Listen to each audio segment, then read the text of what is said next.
Dios, gracias a Dios porque tenemos un sustituto. La doctrina de la sustitución, mis queridos y amados hermanos, es uno de los temas más enfáticos en toda la Escritura, y esa doctrina la empezó a tejer el mismo Dios en el huerto del Edén, una vez que Adán y Eva le desobedecieron y cayeron en el pecado. Normalmente se le conoce este acto como la caída del hombre, y en ese mismo momento Dios da una promesa de salvación, pero donde casi nadie menciona es la muerte de un inocente. ¿Y por qué digo la muerte de un inocente? Porque ¿de dónde salieron las pieles para cubrir la situación de ellos, su desnudez y su vergüenza? Solamente la Biblia dice que Dios les tejió túnicas con las pieles. ¿Y han pensado de dónde sacó Dios las pieles? No es que las creó por el poder de su palabra, las tomó de un inocente, de un animalito que no tuvo nada que ver con la decisión de Adán y Eva, de un animalito que no tuvo nada que ver con la acción de Adán y Eva. Y no se sabe qué animalito es. Se infiere que fue un cordero. Pero luego, más adelante, con el paso de los años en la humanidad, Dios lo hace ley y estipula que para que el hombre se pueda acercar delante de su presencia, tiene que derramar la sangre. Estamos hablando del sacrificio que Dios instituyó. De tal manera que su ley dijo que sin derramamiento de sangre no hay remisión de pecado. Entonces, la sustitución es uno de los temas principales en toda la Biblia. Dios la instituye en el mismo principio y va pintando, va coloreando, si me permiten usar la expresión, a través de toda la revelación bíblica, que dicen los expertos que se da alrededor de 1000 años. Ese fue el tiempo en que, dicen los expertos, se tomó para escribir tanto el Antiguo como el Nuevo Testamento. Yo no me voy a meter en esas situaciones de discusiones teológicas, el tiempo que haya sido, pero Dios colorea esta doctrina desde el mismo principio de la creación, cuando todavía no había ninguna palabra escrita. Y la va delineando, como dije, con colores, con signos, con tipos, con modelos, de tal manera que el hombre le quedara bien en claro que era culpable ante los ojos de Dios, y que para poder acercarse al Creador tenía que ofrecer un sacrificio especial, justo como lo instituyó Dios desde el mismo principio.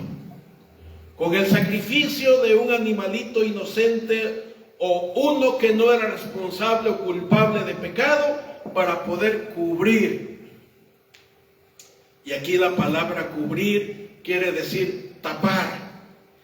Y de esa manera la sangre que se derramaba de ese animalito inocente que era sacrificado cubría la responsabilidad del ser humano. En el libro del Éxodo, ¿se acuerdan ustedes cuando Dios le dice a Moisés que va a venir la muerte de todos los primogénitos? Y Dios instituye allí una doctrina que le conocemos como la Pascua, que tenían que escoger un animalito especial, un cordero concretamente, sacrificarlo y tomar su sangre. Y ¿se acuerdan que tenían que pintar los dinteles de las puertas en cada casa, para que cuando el ángel de la muerte pasara y al ver la sangre untada en las puertas de aquella casa, no tocara a nadie, a ningún primogénito que hubiese en esa familia? en esas familias que habitaran en esa casa. Y ese fue el punto de partida que Dios instituyó y le llamó el Cordero Pascual, declarando la liberación y la salvación de la esclavitud de su pueblo Israel. Y así continuó por el resto de la humanidad. Así continuó Dios mostrando que sin derramamiento de sangre no hay remisión de pecado. Eso se le llama la doctrina de la sustitución. Obviamente no estoy entrando en todos los detalles. Para aquellos teólogos y pastores que me estén viendo y no vayan a pensar es que el pastor nos dijo, yo no voy a meterme en todos los detalles y en todos los elementos que es la gran doctrina de la sustitución. Yo estoy hablándole a ustedes, amados hermanos, de una manera muy simple y muy sencilla para que nos demos cuenta cómo cuando el hombre quedó en pecado o cayó en pecado, quedó separado de la gloria de Dios. No podía acercarse a Dios. Y aunque el hombre intentó cubrirse, no fue suficiente para que Dios quedara satisfecho. Y fue Dios quien los cubrió. Fue Dios quien lo vistió, sin duda sacrificando a un inocente. Puesto que la palabra sustituto quiere decir uno que toma el lugar de otro. Pero este uno no es uno cualquiera, es un inocente, uno que no es culpable. Justamente como lo revela el apóstol Pedro en su primera epístola, capítulo 3, versículo 18, el justo por los injustos. El que no es culpable por los culpables. Esto quiere decir, en primer lugar, que el sustituto tenía que querer aceptar el lugar del condenado. Y la Biblia dice en el libro a los Hebreos que Jesús fue con gozo a la cruz. Por allí algunos racionalistas, cuando visualizan en el Evangelio cuando Jesús está orando en el huerto de Getsemaní, y la Biblia dice que Él empieza a sudar como grandes gotas de sangre. Inclusive algunos malinterpretando el texto, dice que Satanás quería asesinar a Jesús desangrándolo. Ojo, la Biblia, el Evangelio, no dice que Jesús estaba desangrando. ¿Qué es lo que dice? Que estaba sudando. Y su sudor era tan copioso por la lucha que estaba ya librando dentro de sí. Y no era una lucha en la que él se quería echar para atrás, como dicen aquellos, los racionalistas, donde él ya no quería hacerlo, porque era tan dura la lucha, el estrés, la preocupación que estaba viviendo de saber que pronto sería crucificado, que pronto sería maltratado, que sería escarnecido, que sería golpeado, que sería azotado cruelmente. Y dicen los racionalistas, no es que él se estaba arrepintiendo. No, señores, porque la Biblia no enseña eso. La Biblia dice que Él tomó nuestro lugar con gozo. En otras palabras, desde que el Señor Jesús nació en esta tierra, Él sabía a qué había venido. Él sabía que su futuro era la cruz y que su destino era la cruz. Por eso Él dijo en su oración del Getsemaní, si es posible, pasa de mí esta copa. Pero añadió, no lo que yo quiero. ¿Qué dijo Él? ¿Qué dijo Él? Lo que tú quieras.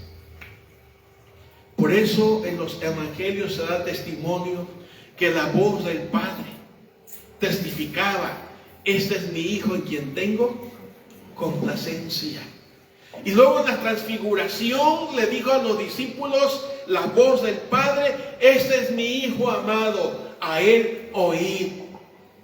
Porque Jesús, como nuestro gran sustituto, no solamente tenía una acción que cumplir en cuanto a su entrega física, tenía una palabra que dar a los sufrientes discípulos y a todos aquellos que sufren, para que podamos ser consolados. Nuestro sustituto toma el lugar de nosotros los culpables para hacernos felices. Recuerden que la palabra gracia quiere decir el favor de Dios.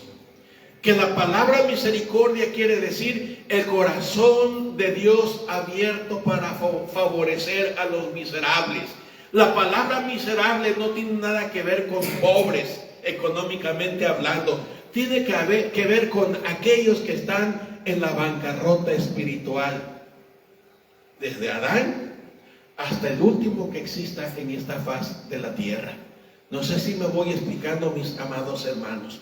Cuando Jesús tomó nuestro lugar, Él sabía y estaba consciente de los dolores que iba a vivir. Él sabía y estaba consciente de la tensión emocional que iba a experimentar. Por eso sudó copiosamente.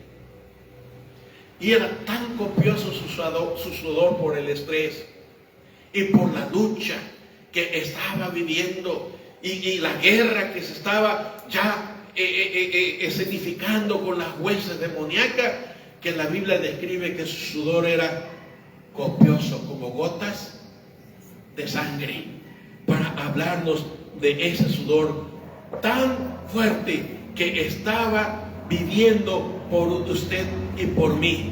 Por eso es el sacrificio perfecto, porque en Él no se halló pecado alguno, en Él no se halló mancha alguna. Que era muy natural que cuando lo golpearan, Él pudiera haber respondido con juicio. ¿Cómo respondió? Mientras lo golpeaban, mientras se burlaban, mientras lo escarnecían, mientras los azotaban, ¿qué decía Él? Su primer palabra: Padre, perdónalos porque no saben lo que hacen. Y saben, la quinta palabra, o más bien la sexta palabra que el Señor mencionó en la cruz es: consumado es. Había cumplido la misión de sustitución del ser humano. Había cumplido su misión de tomar el lugar del culpable. Había cumplido su razón de venir a esta tierra. Había cumplido con la encomienda del Padre. Había cumplido con su propósito de redención. Por eso dijo: consumado es. Nunca se arrepintió de haber venido a esta tierra. Nunca se arrepintió de tomar nuestro lugar. Y nunca se arrepintió de desear tomar los dolores y los quebrantos que nosotros merecíamos, pero sobre todo la condenación eterna que Él vivió por un segundo, por un instante, cuando el Padre le dio la espalda y lo dejó de ver en esa perfecta comunión. Por eso en aquella palabra, que es la cuarta, Él dijo: Dios mío, ¿por qué me has desamparado? La respuesta todos lo sabemos. Él estaba llevando tus pecados, mis pecados, los pecados de ustedes que me están escuchando o que me están viendo en la transmisión. Él es nuestro sustituto que quiso cumplir con la orden del Padre, que el alma que pecare, esa morirá. Y que quiso cumplir con la necesidad del hombre, porque en su necesidad el hombre quiso inventarse la manera de poder acercarse a Dios. Pero la Biblia dice, su palabra decía que aún nuestros mejores esfuerzos, nuestras mejores obras de justicia, Dios la mira como trapos sucios de inmundicia. Dios mira esos esfuerzos como aquel delantal de hojas de higuera que se hizo Adán y Eva. Dios mira esos esfuerzos como aquellas calabazas y lo mejor de la cosecha que ofrendó Caín, pero que no le agradó a Dios. No porque fueran imperfectas, no porque fueran malas, sino simple y sencillamente no era el camino que Dios había enseñado. Por eso, mis amados hermanos, el pecador no se puede autoliberar. Aquí no caben ni valen aquellos pensamientos de que todas las religiones nos llevan a Dios. No, no es posible. Dios nombró un sustituto. Dios nombró un camino. Dios señaló a un libertador. Por eso, nosotros los creyentes en Jesucristo solo le damos el honor a Jesús, porque es el sustituto que nombró Dios. Por eso los creyentes en Jesucristo le damos el servicio, la honra y la gloria a Él, porque Él es el único digno. Dice el Apocalipsis capítulo 5, digno es el Cordero. Y es interesante que en esa alabanza que dan los querubines y que los ancianos se postran para adorarlo, se le describe como el Cordero inmolado, tomando en cuenta que Dios no instituye a la nación de Israel el sacrificio de un cordero. Por eso Juan el Bautista anuncia: he aquí el Cordero de Dios que quita los pecados del mundo. Así que el sustituto toma el lugar del pecador por amor, por misericordia y por gracia. Son elementos que he mencionado de una manera muy sencillita y muy rápida en este mensajito tan pequeñito, pero de una profundidad tan enorme que a veces no lo estimamos. Y ya la profecía lo dijo. En el pasaje del profeta Isaías capítulo 53 que leímos al principio, ¿lo recuerdan? Experimentado en quebranto, varón de dolores, que no lo estimamos. Y hasta el día de hoy el ser humano sigue menospreciando la sustitución que hizo Jesús. Y no solamente en el mundo secular, dentro del mundo de la iglesia también. Por eso muchos creyentes no están reunidos en la hora de culto. Por eso para otros el culto es una pesada losa, una pesada carga que le fastidia, que le aburre, que le cansa. Ciertamente muchos predicadores no somos elocuentes, no sabemos quizás explicar muy bien y quizás contribuimos para que no nos quieran oír. Pero en muchos de los casos es más bien asunto del corazón, que no quiere saber nada de aquel que tomó su lugar, cuando a Él le debemos todo lo que somos y todo lo que tenemos. Estoy tratando de presentar una doctrina cardinal de una manera muy sencillita, muy simple, para que lo valoremos, para que lo apreciemos, y de esta manera nuestro corazón pueda responder a ese acto de amor, porque Jesús no estaba obligado a tomar nuestro lugar. Él quiso. Él quiso. Jesús no estaba obligado a vivir la cruz. Él quiso. Y el libro de los Hebreos dice que Él con gozo lo hizo. Con gozo. Y la profecía de Isaías 53 dice que luego verá el fruto de su aflicción. ¿Y saben cuál es el fruto de su aflicción? Todos los creyentes, todos los que nos reunimos ante su presencia, todos los que estamos en la libertad de darle la honra y la gloria y decir: este tiempo lo dedico a aquel que tomó mi lugar. Ese tiempo lo dedico a Jesús, el Cordero de Dios que fue sacrificado por mí. Este tiempo se lo dedico para pensar en Él, para entregarle ese tiempo en adoración, en reconocimiento o alabanza, pero sobre todo para poner mi corazón y mi conciencia a sus pies, porque me queda claro que lo que yo merecía era la pena que la ley divina declaraba: el alma que pecare, esa morirá.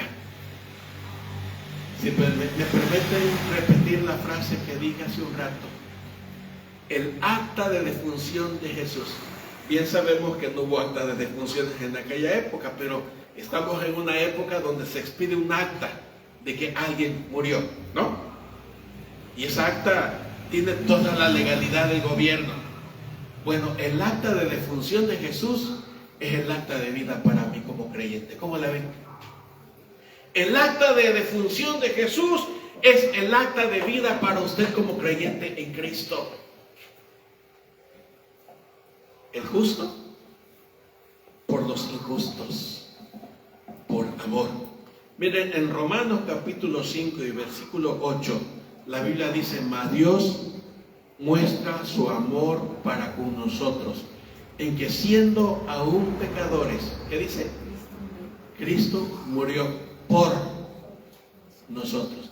Es un texto de sustitución.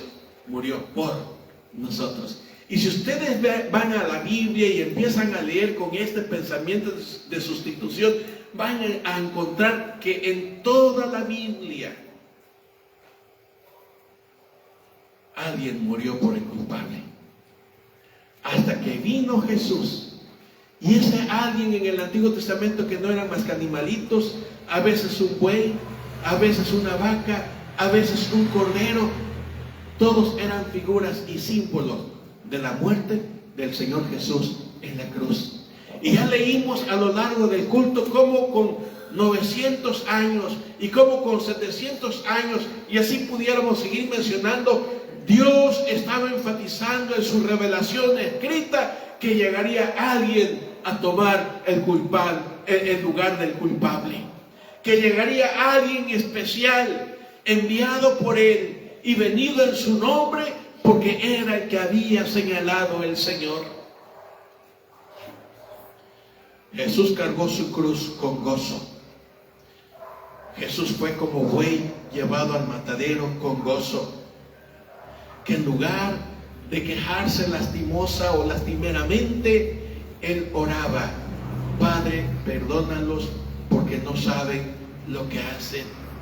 Que en lugar de autocompadecerse, Él decía: consumado es. Y que en el último aliento de su vida, todavía en su última frase, Él dijo: Padre, en tus manos encomiendo mi espíritu, volviéndose a entablar aquella perfecta relación que se había perdido por un instante cuando Él estaba cargando nuestros pecados ante la presencia de Dios. Mis queridos y amados hermanos, Él no emitió juicio, no dio palabra de maldición, no dio palabra de condena, no dio palabra de venganza o de retribución. Él dio palabra de amor: perdónalos. Él dio palabra de misericordia: no saben lo que hacen. Él dio palabra de gracia, porque en lugar de cobrar venganza, en lugar de reprochar, en lugar de maldecir, oraba ante el Padre por usted y por mí. El sustituto dijo antes de morir: consumado es. Por eso no hay nada que valga de nuestras obras ante la presencia de Dios, porque todo lo hizo Él. Efesios capítulo 2 versículos 8 y 9 dice: por gracia, por el favor de Dios. Permítame agregarle, no dice el texto, lo voy a agregar yo: por amor de Dios, por misericordia de Dios, ¿sois qué? Salvos. Y eso no es de ustedes. No es que, hermano, yo buscaba a Dios con todo mi corazón, es que yo quería saber de Dios. No, señores, es el regalo de Dios. Es el corazón de Dios que se abrió para usted.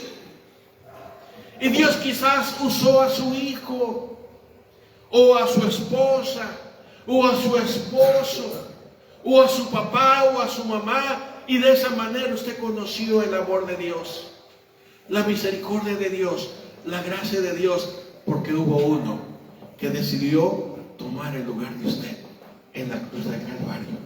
Hubo uno que decidió tomar la maldición que daba la ley, porque en Gálatas capítulo 3 dice: maldito el que fuere colgado en el madero. Y Jesús tomó esa maldición por usted y por mí. Eso es amor, eso es gracia, eso es misericordia del sustituto. Eso es amor, eso es gracia, es misericordia del Padre, del juez. Porque Dios como juez emite una ley y una condena. Pero el Hijo, Dios como Hijo, decide, yo lo pago, yo lo hago, yo tomo el lugar de aquel. No importa el costo, no importa el dolor, no importa el sufrimiento. Por eso en Filipenses capítulo 2 dice que no se aferró a ser igual a Dios, sino que se despojó a sí mismo. No es que dejó de ser Dios, sino se dio todos sus derechos de Dios. Todos sus derechos Él los dio en ese momento. Y dijo, voy a la tierra. Y era una vergüenza, y era una humillación venir a esta tierra. Aquel que hizo los cielos de los cielos, aquel que hizo las constelaciones, decidió venir a esta tierra. Y siendo el creador del universo, no nació. Por eso algunos cantos dicen que del pesebre a la cruz. Del pesebre a la cruz. No nació en un palacio. No fue envuelto en pañales de sedas. No nació o no estuvo en una cuna de oro. Dice la Biblia, para que con su pobreza de Él nosotros fuésemos enriquecidos.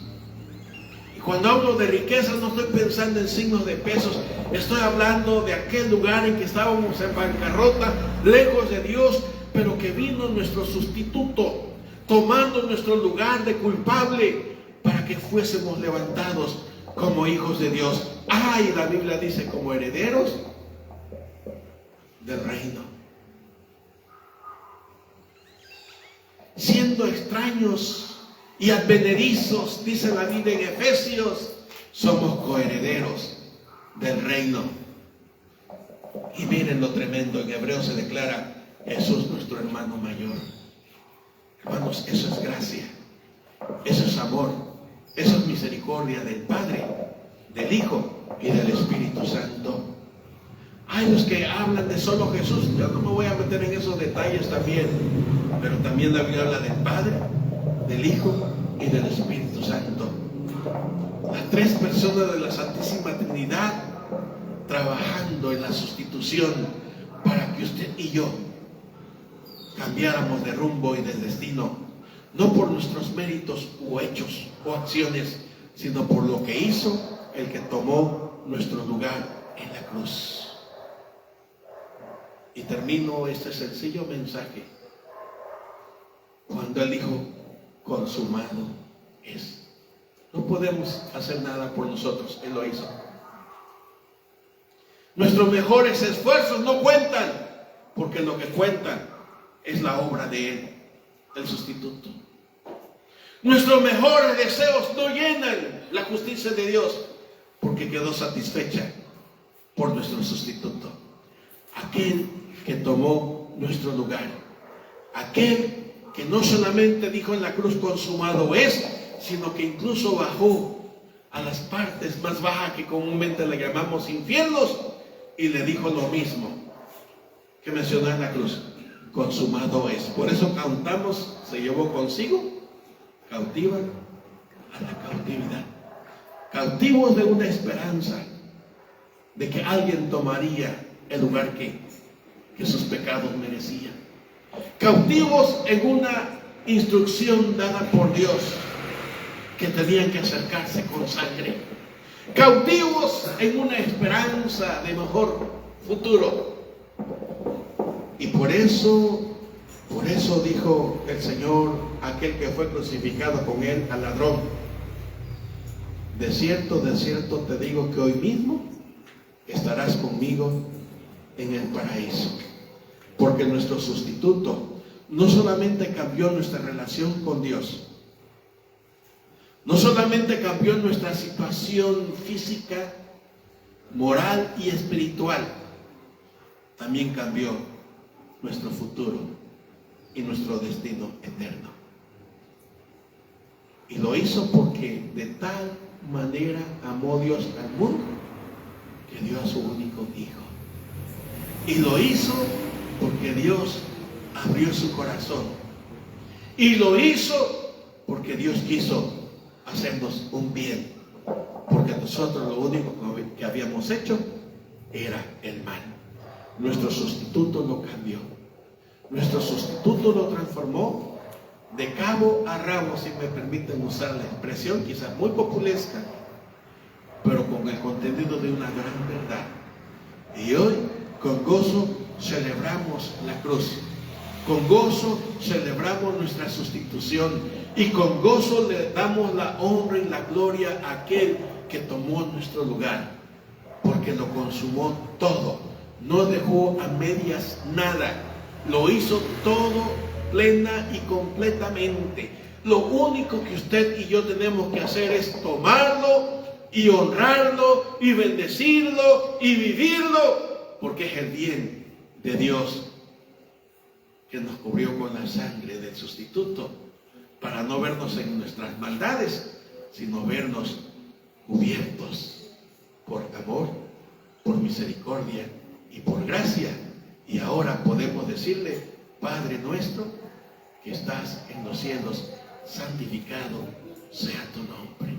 Hermanos, no solamente lo digamos, vivámoslo en cada momento de nuestras vidas y en cada parte del diario vivir, de tal manera que alumbremos a los demás con ese amor, con esa misericordia y con esa gracia, porque hubo quien muriera por mí, hubo quien muriera por usted, hubo quien decidiera tomar el lugar de la condenación que usted y yo merecíamos, para declararnos ahora inocentes, es decir, justificados por fe. Por eso leemos en Romanos 5:1, justificados pues, como dice, justificados pues por la fe, tenemos paz para con Dios por medio de nuestro Señor Jesucristo, nuestro gran sustituto. A Él sea la honra y la gloria hoy y siempre por los siglos de los siglos. Amén.